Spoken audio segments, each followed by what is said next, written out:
everyone. Happy Sunday. Greetings and welcome to another enlightening episode of Uncovering Hidden Healing. I am your host, Arletha Lizana, and I'm thrilled to have you join us today. Each week, we journey into the cosmos of African and African diaspora natural and traditional medicine, uncovering the wisdom and practices that has sustained our communities for generations. This series is part of our commitment to the African and African Natural Diaspora Natural and Traditional Medicine Certificate Program, a collaboration between Sable Women Inc., Morehouse School of Medicine, and Prometra International. Our goal is to illuminate the profound knowledge embedded in these traditions and explore their relevance in our modern lives. Today's session promises to be particularly transformative as we explore the essence of humanity from an African-centered perspective and its implications for healing our people. So grab your notebooks, settle in, and prepare to embark on this great journey of self-discovery and communal healing. It is my distinct honor to introduce our esteemed guest and my big sis, Dr. Cheryl Tawede Grills. Dr. Grills is a clinical psychologist with a focus on community psychology and has been a pillar at Loyola Marymount University for the past 37 years. As a professor of psychology and director of the Psychology Applied Research Center, her contributions to academia and community work are unparalleled. Dr. Grills is the founder and executive director of Imoyase Community Support Services, a nonprofit dedicated to program evaluation, action research, and technical assistance for community-based organizations centered on social justice and community-defined interventions. Her leadership extends to her role as past president of the Association of Black Psychologists and her involvement with the International Emotional Emancipation Circles Initiative. Notably, Dr. Grills served on the California Reparations Taskforce and the National African American Reparations Committee. Her commitment to the community is further evidenced by her position on the 400 Years of African American History Commission and the Governing Council of the Global Pan-African Movement. Trained in traditional medicine and spiritual practices from across Ghana, Nigeria, and Senegal, Dr. Grills brings a wealth of knowledge in African psychology, community mental health, and holistic healing practices. With over 60 peer-reviewed publications, her voice is both influential and inspiring. So welcome, Dr. Grills. Welcome to Tawede. We are truly honored to have you with us today. So to begin, can you share with our audience, what inspired you to be a healer? How did you become a healer? Well, good morning, good afternoon, everyone. And so good to see you, my little sis, Arletha. Or Okiki. Hola. Yeah. Okiki, right. Well, I did not set out to be a healer, and I'm very hesitant to call myself a healer. And we can get into the reasons for that later. But I was going out to do my first sabbatical as a tenure track professor in the psychology department at Loyola Marymount. And I was specializing in clinical psychology in several areas: mood disorders, things like depression, bipolar, et cetera, and substance abuse disorders, and childhood sexual abuse issues. Well, I had already recognized, back in my training in undergraduate, not even by getting to grad school, but understanding how inadequate, lacking Western psychology was. So when it was time for me to do a sabbatical, I thought I would try to get my master's during that sabbatical in Chinese medicine, and to use some of the principles and practices in Chinese medicine to address, in particular, substance abuse disorders. And so I was all set. I had already applied to the Chinese medical programs, et cetera, et cetera. And I went to a meeting, and a good friend of mine, Omowale, asked me what I was going to do my sabbatical on. And I told him, and he looked at me and he said, why would you go to other people's traditions? Have not our people got traditional medical practices that could be useful, and I didn't have a good answer for him. So I went back to my office. I rewrote my sabbatical proposal and replaced Chinese medicine with doing field research in 4 parts of Africa on traditional medicine to see what I could extract. So that was Ghana, Nigeria, Senegal, and then Mali. And no matter where I went, literally I got the same response. Your mission is a noble one. However, we can't just give you the knowledge. You have to be initiated. You have to show that this is part of your path in life. You have to show that you have the character for it, et cetera, et cetera. And I said, but I don't want to initiate. I don't want to become a traditional healer. I just want you to tell me a few things, show me a couple of Give things. me your secrets. So that I can, in good faith, apply them to the needs of our folk back in the U.S. Well, that didn't fly, and that's how I got started. I started training in Ghana, and then pretty closely after that, initiated in Nigeria. I had initiated into Ifa in the United States, but I redid the initiation in Oshobo, in Osun State, under the guidance of my godfather, Baba Ifayemi Eleboiban. And then I also studied, I did not initiate, but I initiated in Ghana and Nigeria. I did not initiate in Senegal, but I did a lot of the training and 3 bulls, I think now 4 bull sacrifices. And then I did extensive interviews in Mali. And so that's how the journey got started. Okay, thank you. Yeah, that was a lot. So we're going to dive a little bit deeper into that. I mean, your work so beautifully intertwines psychology and community healing and traditional African practices. Could you talk a little bit about what it means to be human from an African-centered perspective? Let's start there. Okay, so for those of you who've gone to the academy and you've studied a little bit about psychology, even in an intro psych class, they'll tell you that what makes you a human being, what constitutes human functioning and behavior, is the biopsychosocial model. That is a combination of what's going on in your biology, right? And how's the brain working? How are the hormones and the neurotransmitters and chemicals, et cetera, all interacting to have you think, feel, act. And then the psychological, how does your brain actually think? What are the mechanisms? What are the functions involved?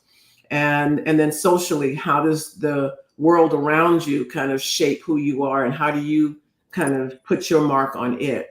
Well, that model is inadequate when it comes to an African-centered perspective.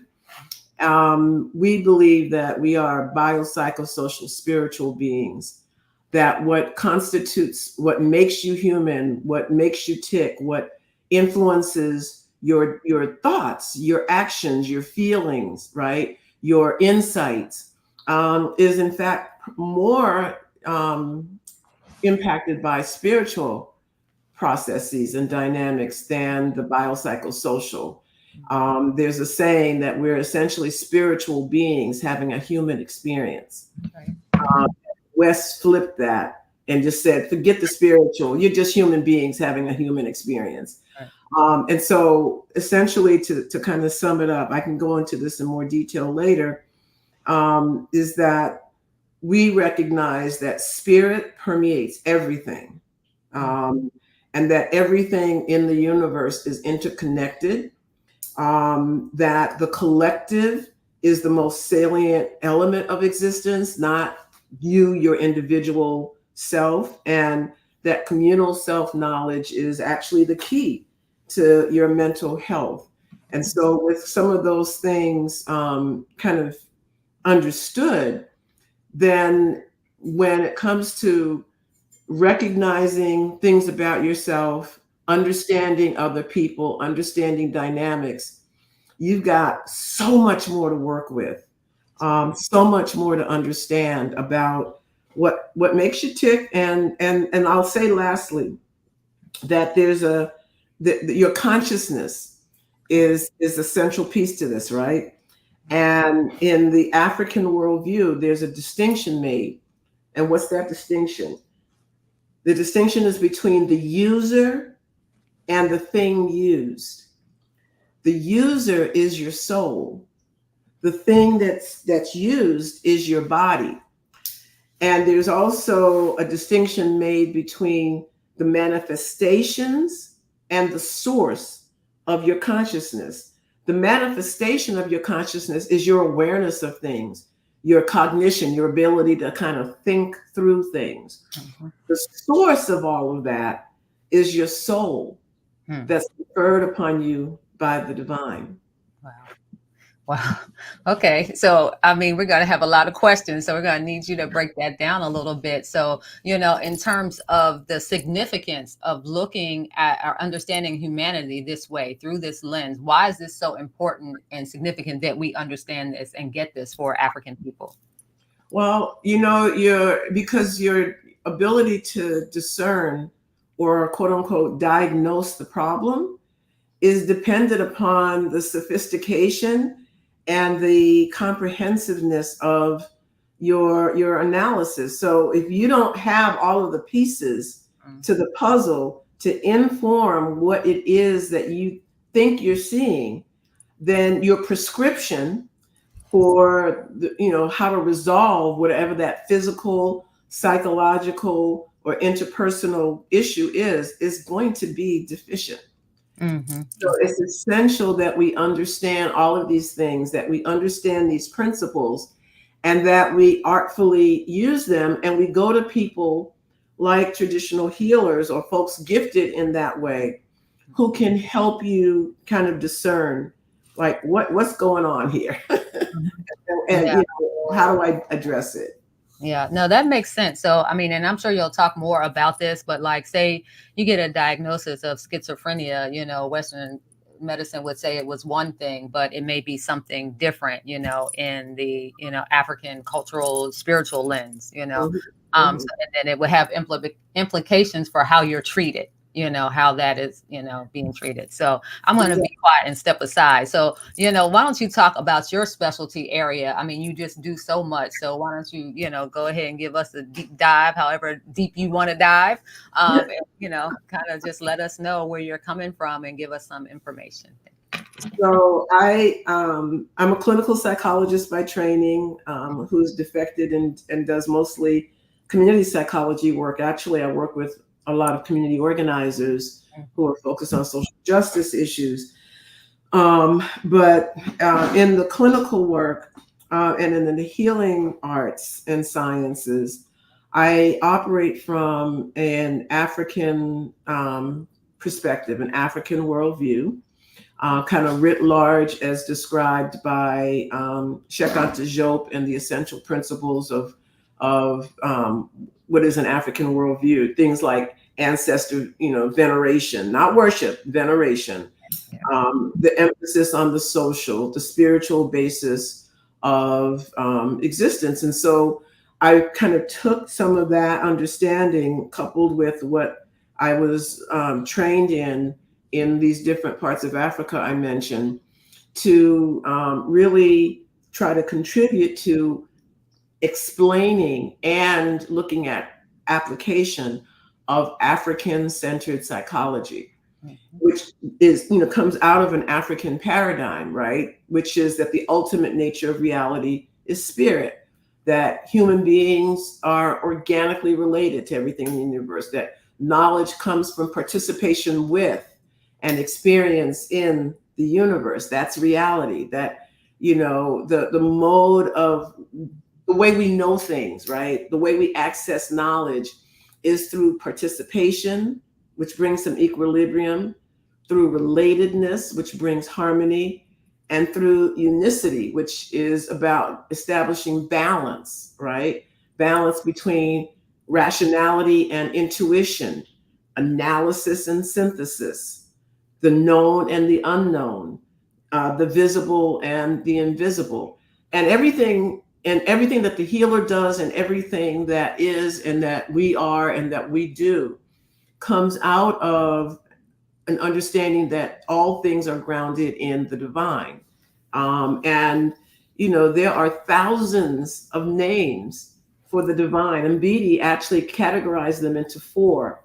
That if you look at the different names in Africa for God, it's either describing what God does, or the images of God, or the nature of God, or the relationship with God. And so, take a moment for your own homework. I don't have time to go into it, but to look at what those different names are and what they mean.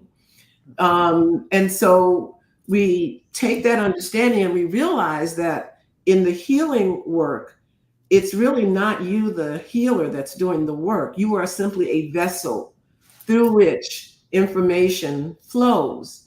And what you have to do is kind of like what the indigenous in the United States talk about, like in the person of Wakantanka, who says you have to be a clean vessel in order for the spiritual knowledge to pour into you so that you can then put it out there for the world to use. Mm-hmm. So the healer literally has to get out of the way. Move away. That's right. Step aside.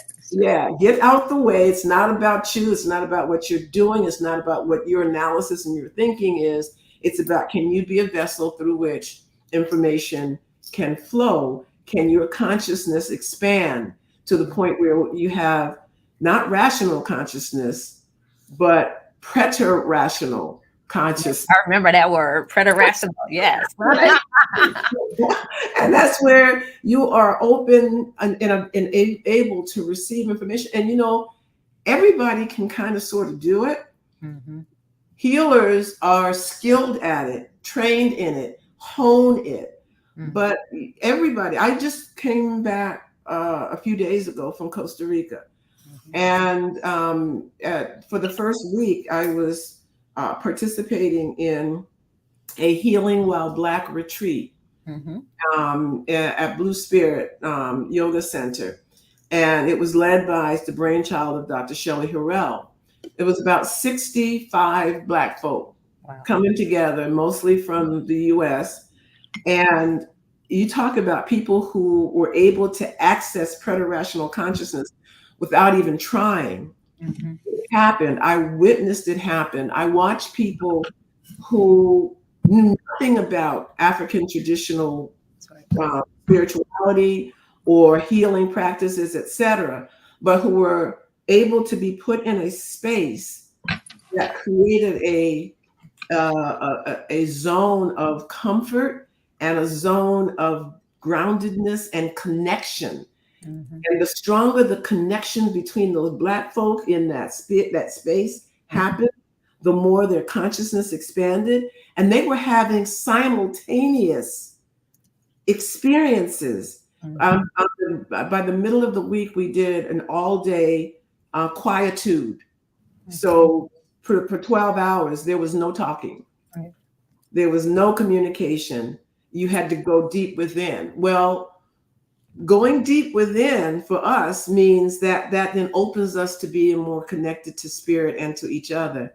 And so you had people who were not talking to each other, but in the debrief were having similar visions, were having similar kind of experiences, things that they were seeing and that they were noticing, in the environment when they would do their mindfulness walks, etc. All of that was about that consciousness being opened up, that the ability to access preter-rational experience happening for them, and their ability to tap into what one could call the vital force, right? Your own kind of spiritual energy, and it's almost like if you think about your internet connection. Yes. The stronger your vital force, the stronger your internet connection, which means the faster the information flows to you and the more information that then becomes available to you. So I don't know, I've kind of started meandering. No, it's good. So I had two kind of things to, questions and things to kind of, follow up on. So one, like you were saying, a lot of people have access to it. Like, people can do it. It's, like kind of common, but I don't think that people understand what to do with that. So what I'm told is that people will hear messages and things like that, but they think it's themselves. Like they're thinking, it's like, I'm not going to say that. Like, like it's something that they made up in their brain or something like that. And, so I try to explain like through training, then you'll be able to kind of discern, the spirit voice, the spirit information, as opposed to your own. Like you were saying, you need to kind of step aside.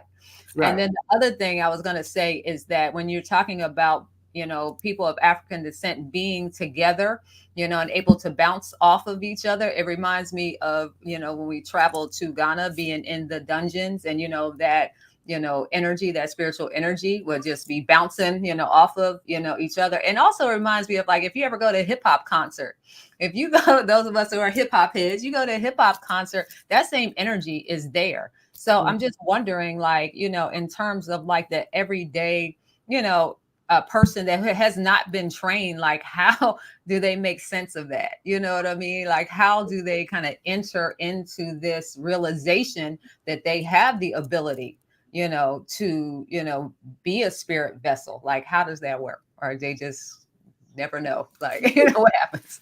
Yeah. I mean, we've been kind of trained out of it in the U.S. Yeah.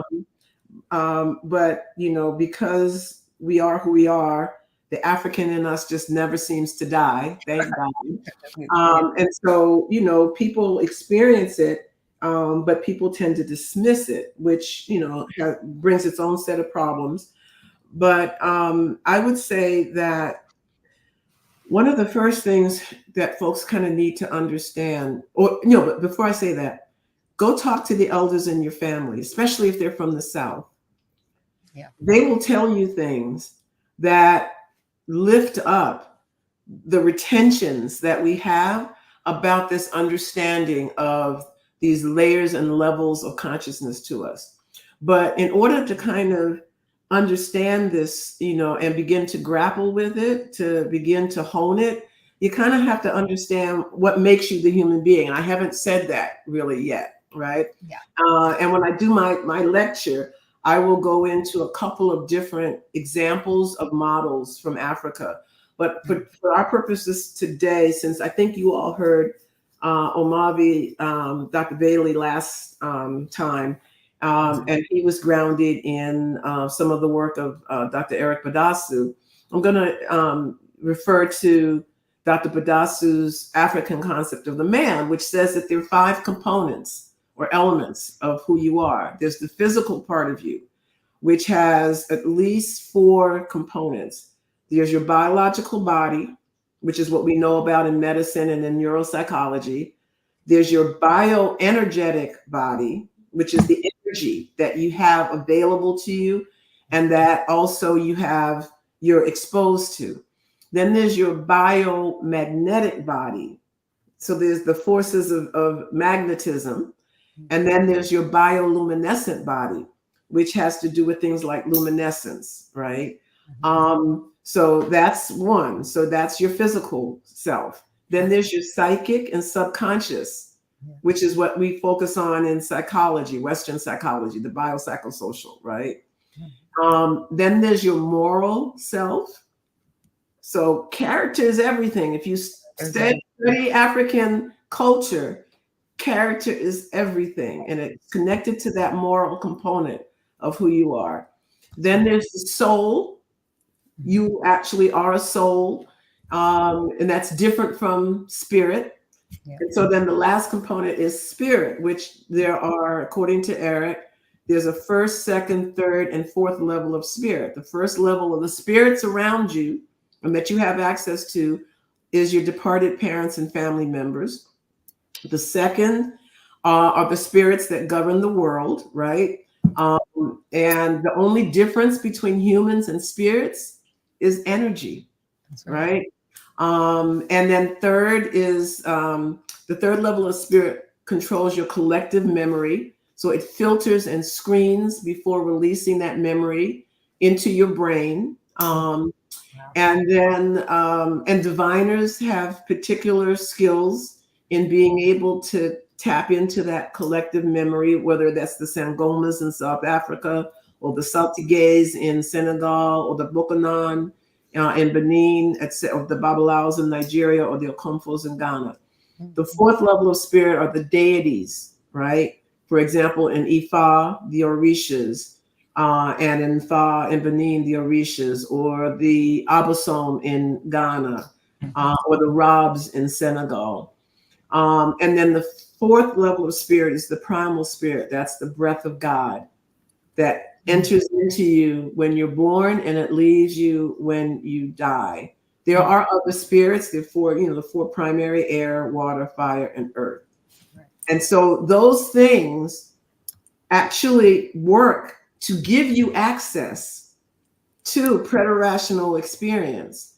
It gives you access to understanding what is ailing you or what will help you.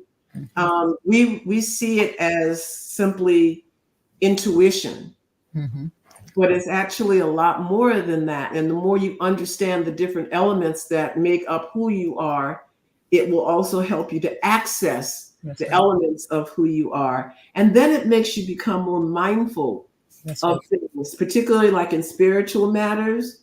You differentiate between dry speech and damp speech. Dry speech is primal speech. It's the attribute of the divinities, right? Damp speech, it's more accessible. It's audible sound. It's germinated like plants. And then there's non-expressed speech, which is the will of the speaker. It's not openly expressed, but silence. In silence is understood. So there's power in your words. There's power in rhythm and movement, and there's power in images. So remember that old saying, don't call people out their name. Be careful what you say to people, because you actually may be impacting someone. And you say, well, I didn't say it. No, but you felt it. That's right. Or you thought it, you felt it. Exactly. And so it has the ability to then transmit itself, whether you think you've hidden it or not. Yeah. I mean, I think that's so important for people to understand. So, in terms of just like your own personal healing and just making sure that you're being positive and you're not thinking or saying, negative things, I think is so profound. And then, like you said, not just about your own healing, but about people just putting that energy out there in the universe. So being very, having good character and being, very intentional, on what you're thinking, and what you're saying. Yeah. I think that's so. Can you give us any success stories or case studies or examples of how you integrated this perspective and then, how it's worked on healing or transformation? Wow, there's so many. I remember back in my clinical practice, I was working with a client who was suffering from pretty severe depression.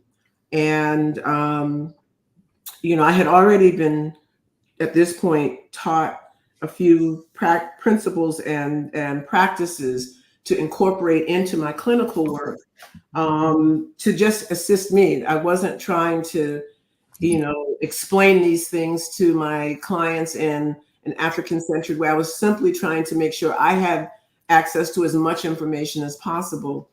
And I remember one day this client, she was describing something and she was going on and on and on. And inside my head, I got this intuition that said, but what about X, Y, or Z over here? She's talking about ABC, but X, Y, and Z are really the heart of the matter. So she was going on and on. And I interrupted her. I said, excuse me, but what about this stuff over here? And the look on her face, it was like a deer in headlight. She was like, how did you know that? I haven't even talked about it. And I was just like, just piecing it together, as much as what is said is important, so is what is not said, blah, blah, blah, blah, blah. I kind of passed it off that way. And that totally redirected the course of the work and helped us to really get to some resolution of her depression. But, I think probably because of time, I'll simply say in terms of successes, when Nana Abbas from Ghana, one of his trips to the US, he would always, do consultations, using divination, which is, by the way, divination is the blind man's cane. Essentially, right? So they guide the otherwise sightless. It helps you to see what you can't see. And so he would do divination consultations with folks. So this one particular trip, he actually did consultation with about 70 people in Los Angeles. And I did follow up with those folks, to find out what their experiences were like. The lion's share of them reported back that the divination uncovered things that they weren't paying attention to, that the remedies in fact worked, or the predictions came to pass, and that they were grateful that they had done it.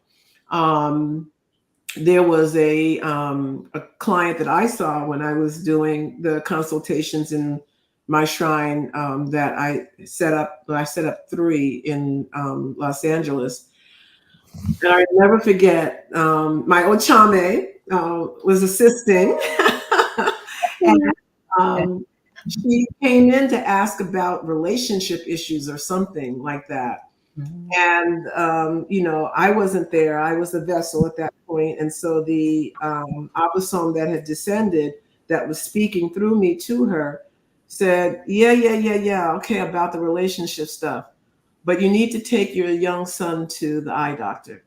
And she was like, my son, I think her son at that time was like 4 or 5 years old, 5 or 6, something like that. And I don't know if you remember this case, but she was like, but there's nothing wrong with his eyes. Right. I really came in to talk about relationships. Talk about relationships, exactly. And the spirit was like, no, that's irrelevant at the moment. What's important is that you get your son to an eye doctor as soon as possible, because there's time to correct the problem. If you delay, it may be too late. And so thank God she listened. She kind of begrudgingly took him to the eye doctor, like within the next couple of days.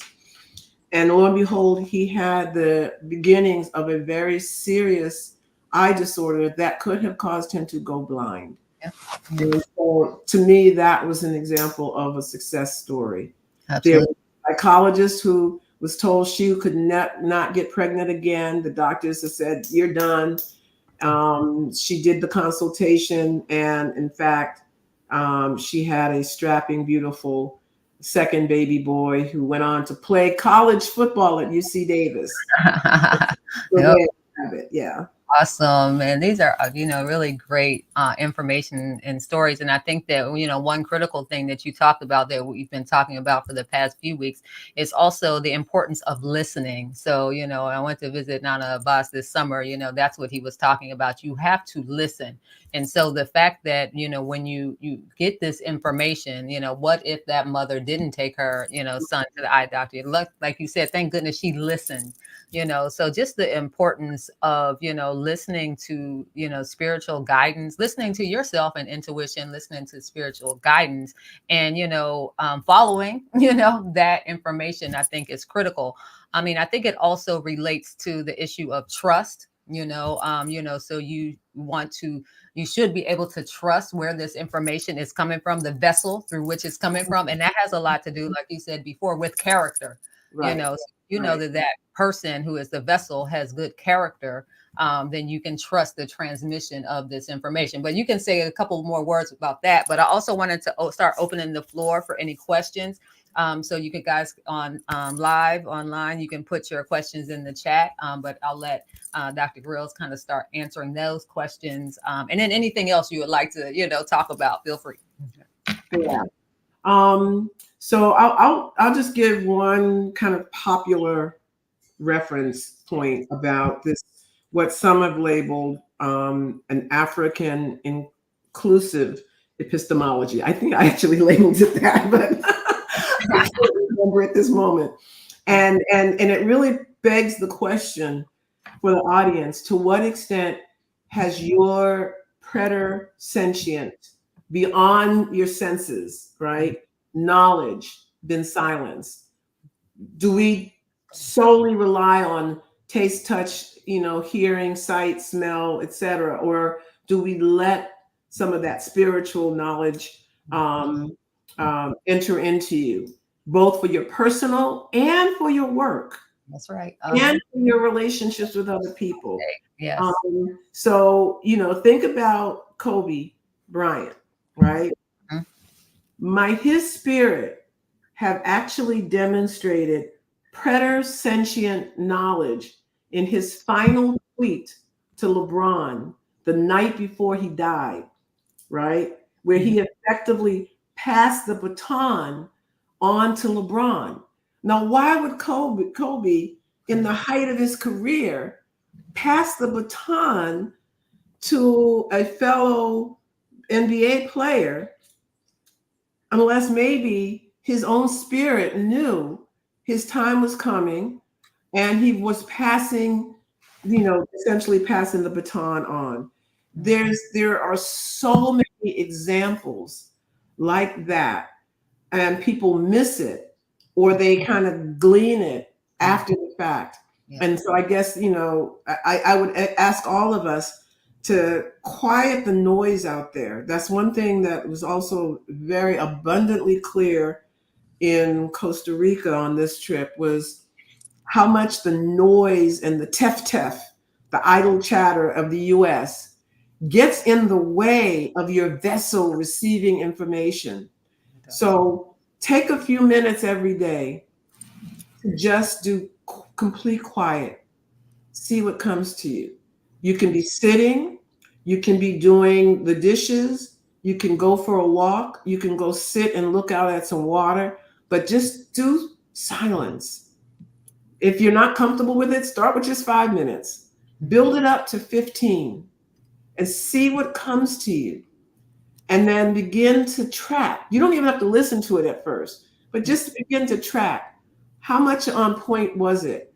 How can you begin to hone this? How can you begin to silence the idle chatter out there that actually draws you not only away from yourself, but away from your connection to other people? And then start paying attention to the quality of the relationships you have.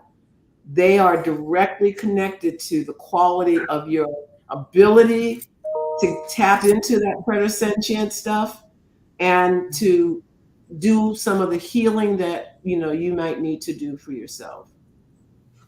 Ooh, okay. That was a lot. So the one question I saw so far was just like how the individuals incorporate, these African-centered healing perspectives into their, daily life. So you just listed, a whole bunch of things, but maybe talk a little bit more about the last thing you said, like the people you hang around, your friends. I think that, put it out there. You said it. So, yeah. So our question, are they your friends really?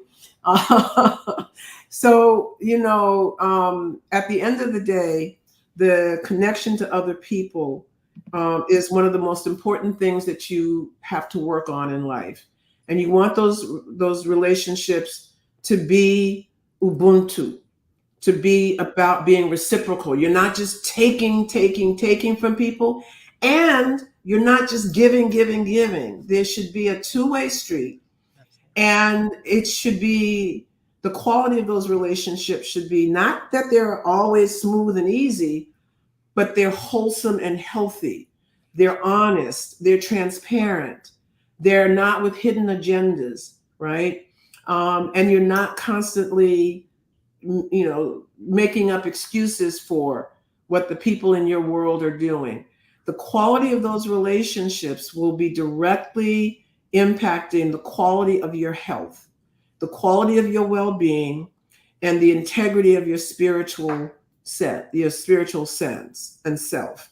And so if you think, you say, well, I'm generally a positive person, but I keep getting into these like negative spaces in my head, like I have an attitude, or I'm angry, or I'm anxious. and you feel like that's inconsistent. Look at the people you're hanging out with. Mm-hmm. Are they, in fact, perhaps angry, anxious, unhappy? Well, guess what?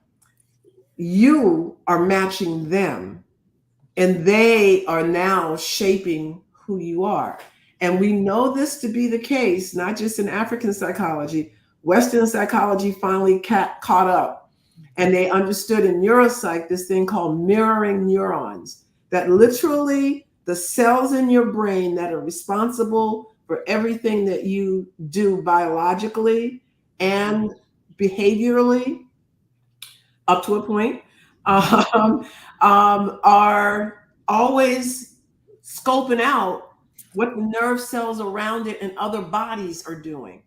And so you could be in a great mood and think about it, walk into a room full of angry people, and all of a sudden you start getting a little, feeling a little something, something. And you're like, well, wait a minute, I walked in the room just fine. It's because your brain cells decided to match the brain cells in the room. So, what kind of affect, what kind of daily kind of quality of being do you want? Make sure you have that reflected in the relationships that you're involved in. Yep, yep. So you just opened a little small can of worms, but it's okay. So the first question that we have, from the audience, it was about family. So what do you do with your family? So can you talk about how people can help to heal generational trauma Mhm. in the family so we can move to a better mental place as a society? So Right. you can't get rid of your family. So how do you navigate that? And then how do we fix this generational trauma?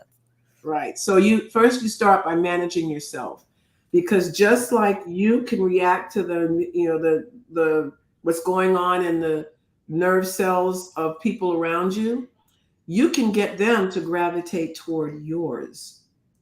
But that, and we talk about that in stress work, right? That, or in clinical work. If you're in clinical work and you have somebody who's really hyper anxious, who is very, very stressed, one of the best first things that the therapist can do is to model being calm, to model being relaxed, but not pretend. That therapist actually has to have that actually operating inside himself or herself at that moment. And then with the stability and the integrity of what you have going on inside of you, you can have other people gravitate to your actual way of being. So if you got all kinds of dysfunction stuff going on in the family, you are a pillar of the opposite, right? And that means what you're experiencing internally and how you then engage with them. It takes two to tango. So you have to decide, I'm not going there. The other thing is that you have to recognize that trauma that is in this family, got established over generations. And so one simple exercise in stress management on your part isn't necessarily going to erase that. It requires systematic, consistent practice where you draw in one, a second, a third, a fourth family member with you. And it doesn't mean that it has to be like, okay, we're going to all now go into a group process on stress management. No, you live it and people gravitate to it. You share tidbits about, hey, when I am really upset about something now, I do this breathing technique that I learned. It's called settling breath, which is actually real. It's very simple. And you breathe in to, let's say, a count of four, in to a count of two and out to a count of four. The principle is you take a shorter amount of time inhaling and a longer amount of time exhaling. Now, what does that do? Physiologically, that taps into a part of the nervous system called the parasympathetic, which calms you down. So you can literally, in 30 seconds, bring your blood pressure down, bring your heartbeat down, simply by doing settling breath. When you do the settling breath, guess what? You're calm. Now that you're calm, you can actually connect to the person or people around you. Your compassion is back. Your ability to hear them is there. Your ability to think creatively and problem solve is there, right? And so now you've already started shifting the typical dynamic in the family when there is a problem or when people are stressed.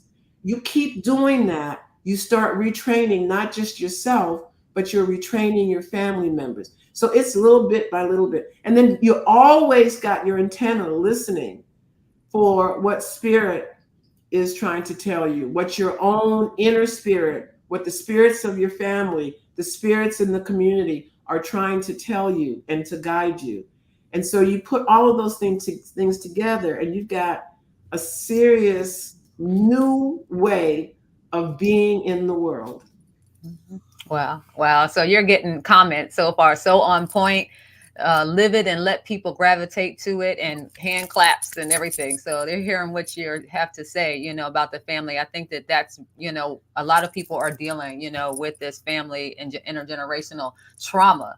And another thing that came up, people were asking about stress, because stress manifests itself in so many illnesses and things like that. How do we deal with that, like on a daily basis? Like, work is stressful, school is stressful, home is stressful, commute is stressful. Like, how do we, because we're here in the US, and you mentioned this a little bit earlier, in terms of like the energy, like when you go someplace else, so the energy in the US, power lines, all of those things. And then like how we live our lives daily is so stressful. Like, if we can't travel to go to other places to kind of, deprogram or whatever you call that, like, how do we live, how do we address stress and address all these things in our daily lives? So that's a big one. So let me see if I can do It's a part of it. Yes, yes. yeah, an elevator version response. So first of all, you don't have to go to the blue zone countries. You don't have to go to Costa Rica to get, some of that inner quiet and inner peace, right? You have a bathroom in your house, right? Right. Go, go in there, lock the door, That's right. bring your candle, your music, whatever, your incense, whatever, and give yourself just 5 minutes of like, I'm going to do nothing. Mm-hmm. I'm going to think nothing. I'm going to say nothing. I'm going to do nothing. I'm just going to be. I'm going to learn a breathing technique. Go online. You can find a gazillion of them. There's the box breathing technique. That's an easy one. It's a good start. Incorporate that into your 5 minutes. What you're trying to do is go and find that inner calm, that inner stability. So there can be a storm around you, but kind of like Jesus on the water, he's chilled. He's like, yeah, this ocean, I mean, this sea looks kind of like pissed off and angry right now, but I'm chilled in my boat. And what is your boat? Your boat is your body, your psyche, your consciousness, and all of the things that you have access to. So the first thing to do about, addressing stress is to learn to build in time for yourself to decompress. You can start with 5 minutes. You can build it up to 30 minutes, an hour, to a weekend retreat for yourself. I used to go on vacations by myself. That's I right. would go away for a week. It was my silent retreat. Only time I had to talk was when I wanted to order something to eat, right? And it was a good way to reboot. And so you start with building in the time, and then you start adding tools to help you. Certain kinds of breathing, certain kinds of stretching, certain kinds of rhythms and movement and music, stretching. I would say that that's probably like the way to get it started. And then there's a lot of stuff out there that you can then add to what becomes your toolkit.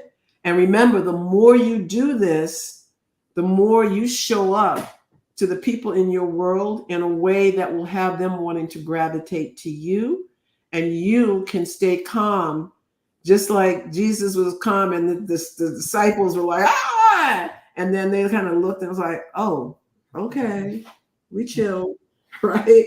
So I would say it's an easy start. Okay. Okay. So we have time for a couple more questions. So you guys, if you want to get your question in and put it in the chat. But the question is, can you talk about your time working on reparations for Black people in California and the psychological mental effects that receiving reparations might have on our community? Yeah. The reparations work is a labor of love, but it was also a painful process on so many levels. So, in the California Reparations Taskforce, we were the first state to take on reparations. And we had 2 years to essentially determine the harms and of not just enslavement, but of the legacy of enslavement to the present day. So how are we continuing to be harmed by anti-Black racism, right? And then we had to come up with recommendations for remedies following the standards of the United Nations, like there's, compensation is one, but that's actually the least significant. Guarantees of non-repetition is another standard. Like, we have to make sure we put things in place, structures, policies, and practices, so this never happens again. So we're like, enough with the anti-Black stuff. You got to go. And so we did that. We did 2 years of fact finding. I mean, hundreds of hours of expert witness testimony. Over 4,000 people in the state surveyed. Listening sessions are happening across the state with Black folk. And, at the end of the day, we came up with the Book of Truth, which is 12 chapters of delineating the harms that were done to us, followed by another set of chapters on the remedies. So our final report was close to 1,100 pages long. And it's a roadmap.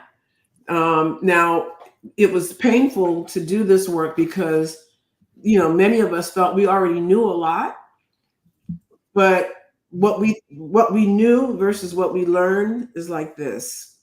There's so much of our story that has not been told, that has been hidden, that has been distorted. So it's important, but it's hard to kind of hold all of that information.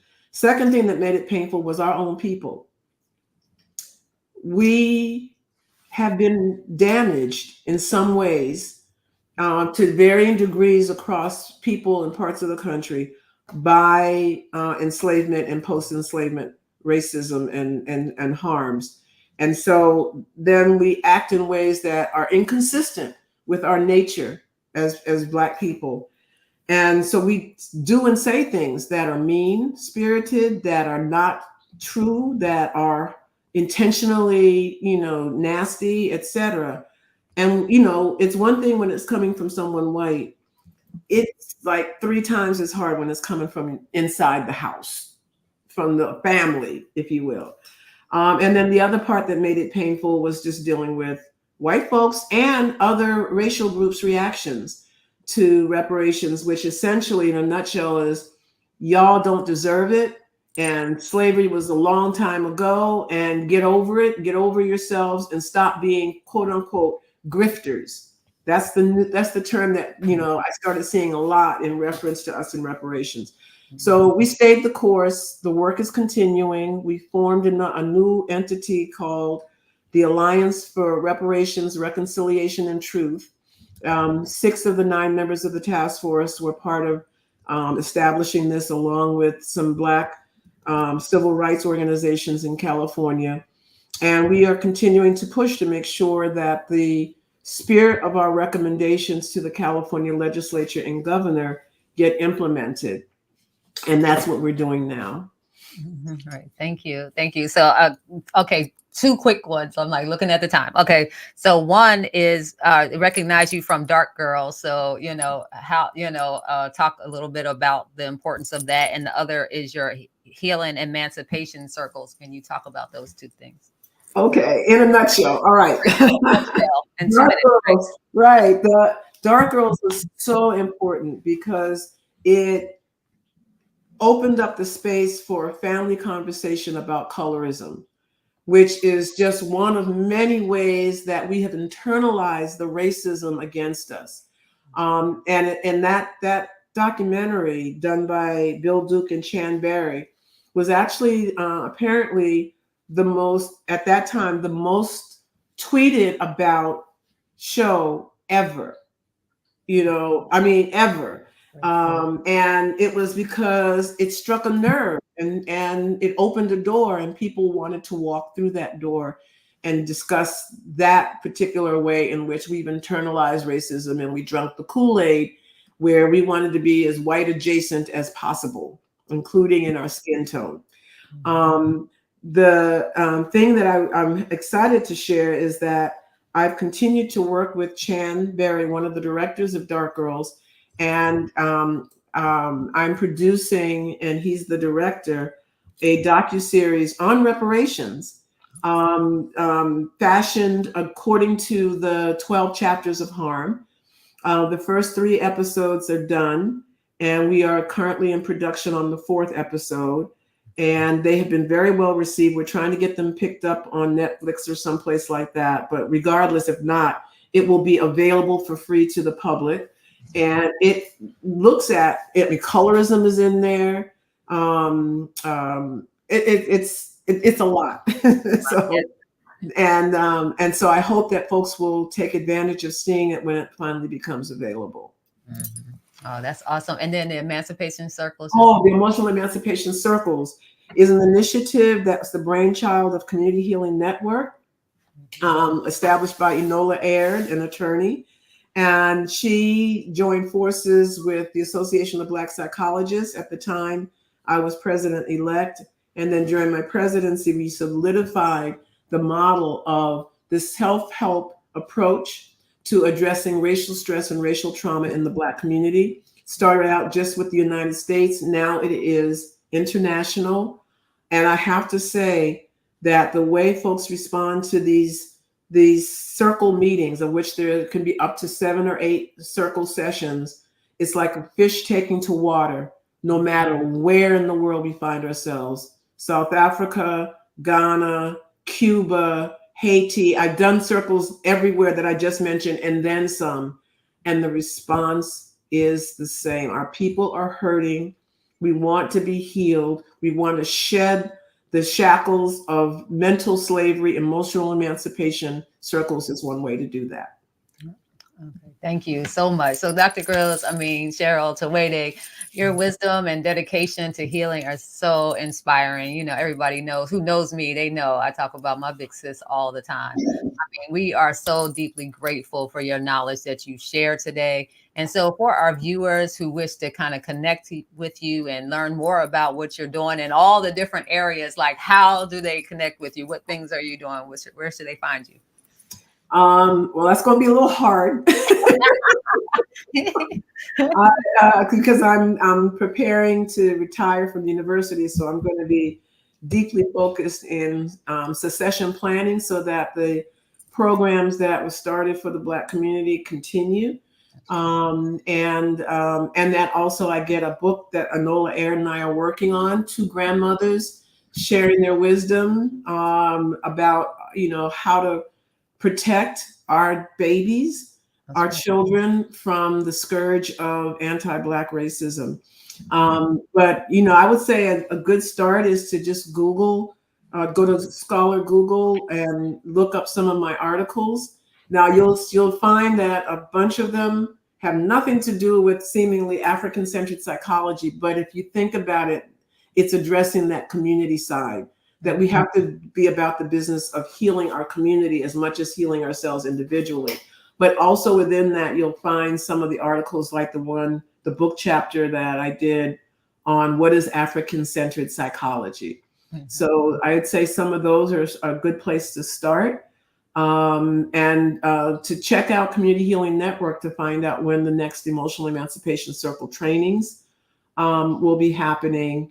and to keep an eye on the Association of Black Psychologists activities, because we also offer some things there that people may find useful, Sawubona circles and other things like that. Right. So this may be related to that, but we just got a quick question. So I'll just put it in there. And they just want to know if you're a student and you're interested in learning more about mental health and African natural and traditional medicine, like how to address mental health through that. And you're a student, like how can you get started? How can you learn about those things? I would say there are actually a lot of good articles out there on African-centered psychology, African psychology. And so I would start by just looking at that material. If that person emails me, I can send you, I teach a course on African and Black psychology. We conclude the course, I'm teaching it in the spring, and we conclude the course with travel to Ghana. I might be open for a small subset of students to sit in on that class virtually. But the other thing is that I can send the syllabus, which has a ton of reading that can get you started. That's right. Okay. Just email me. Okay, great. Thank you so much. So before we conclude, I'd like to remind our audience about the African and African Diaspora Natural and Traditional Medicine Certificate Program. So if you want to go deeper into the topics that we talk about on these live interviews, this program is for you. The next cohort commences in January with payments due in December. We have flexible payment plans. They're available to ensure accessibility. Also, don't miss our upcoming natural medicine trip to Brazil, December 6th through 14th. So thank you all for joining us on this journey of discovery and healing. Stay tuned for our next session, where we'll continue to explore the depths of natural and traditional medicine. So until then, embrace the wisdom of our ancestors, and may your path be illuminated with knowledge and well-being. Goodbye. Thank you so much.